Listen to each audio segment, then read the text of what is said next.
In this example, we're going to use the idea of prime factorisation to find the cube root of a number. So the question says, find the cube root of 216. This can be written as the cube root of 216.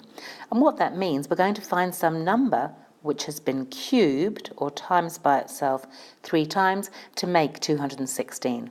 So something cubed is going to make us 216. And we're going to work it out using prime factorisation. So first of all, let's just break down 216 into its prime factors. So 216 is divisible by 2, which leaves us with 108. 2 goes into that, leaving us with 54. 2 goes into that, leaving us with 27. 3 goes into 27. 3 times 9.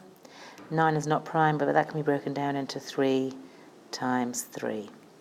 So the prime factorisation of 216 is 2 times 2 times 2 times 3 times 3 times 3. And what we need to be able to do is to break that down into 3 equal parts of the same value. So you can notice here that we've got 2 happening 3 times, so each of those parts can be given a 2, and we also have 3 happening 3 times, so each of those parts can be given a 3.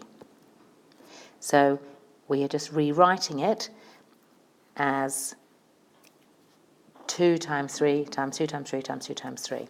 And 2 times 3 is 6. So 6 times 6 times 6 is going to give us 216.